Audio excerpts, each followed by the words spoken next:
టీచర్స్కి మనస్ఫూర్తిగా నేను మీకు చేతులెత్తి నా ధన్యవాదాలు తెలియజేస్తున్నాను.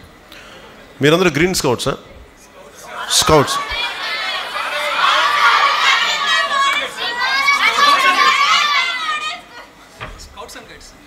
Scouts and guides.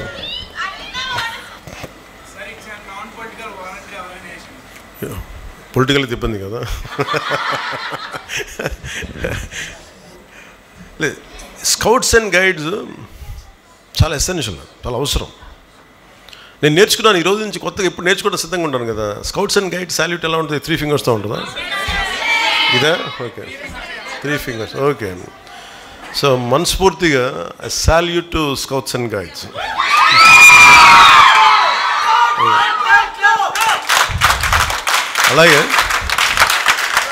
అలాగే మా once more I salute to scouts and guides. ఎందుకంటే చాలా ఇన్స్పిరేషన్గా ఉంది మీరు చేస్తూ ఉంటారు, చాలా ఇన్స్పిరేషన్గా.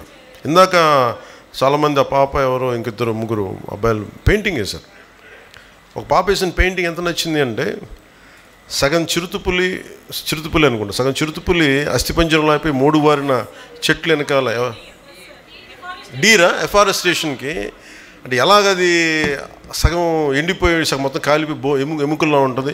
ఇంకా కాపాడుకుంటే అదే తీసుకురండి ధన్యవాదాలు.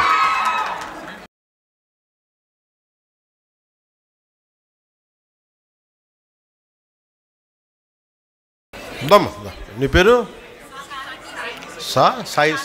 సాహిత్య. నాకు మీ ఫాదరా? రండి ప్లీజ్ కమ్.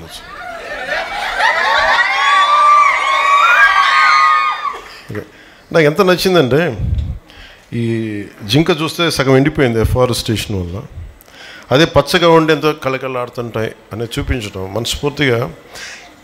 ఇది ఎంత అద్భుతం కదా. ఇది ఈ రోజున సాహితీ కానీ ఇక్కడున్న చిన్నపిల్లలు కానీ అందరూ కూడా, మీరు ఈరోజు చేసింది చాలా సామాన్యమైన విషయం కాదు. ఇది చూడటానికి ఏదో పెయింటింగు ప్రైజ్ కాదు, దీనికంటే చాలా లోతైంది. Thank you.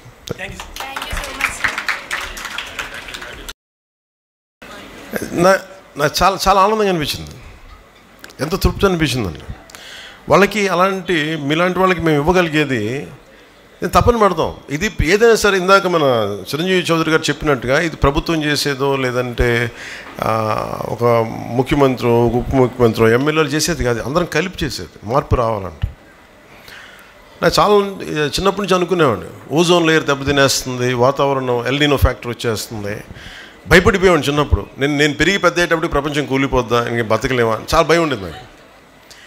నిజంగా నా భయంకి తగ్గట్టుగానే నీళ్లు తీస్తుంటే, ఇప్పుడు తాగుతుంటే, వాళ్ళు చిన్నప్పుడు సైన్స్ ఫిక్షన్ బుక్స్ చదువుతున్నప్పుడు 8th క్లాస్లో 10th క్లాస్లో, భవిష్యత్తులో మాస్కులు పెట్టి తిరగాలి, నీళ్ళు ఇట్లా మనం ఎలా పడితే, చిన్నప్పుడు మామూలు కొళాయిలు వెళ్ళిపోయి ఫ్రెండ్స్ ఇళ్ళలో ఆడుకుంటుంటే అక్కడ కూర్చోబెట్టి నీళ్ళు తాగేసేవాళ్ళం.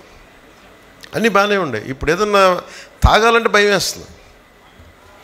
ఆ పరిస్థితి నుంచి స్వచ్ఛమైన నీళ్లు రావాలి అంటే అంత స్థాయికి వెళ్ళాలని ఒక ప్రయత్నం చేస్తున్నాం. అది జరగాలని నేను కోరుకుంటున్నాను. మీకు ఈ ఎల్నినో ఫ్యాక్టర్ కానీ లేదంటే మనకి ఈ కూర్చోబెట్టి మన ఓజోన్ పొర దెబ్బతింటుంది ఒకసారి. అంటే ఎంత విచిత్రంగా ఉంటాయంటే మన పాలసీస్. నాకు ఒక చిన్నపిల్లడు చెప్పాడు ఈ మాట. ఎవరితో మాట్లాడుతూ ఉంటే ఒకసారి ఏదో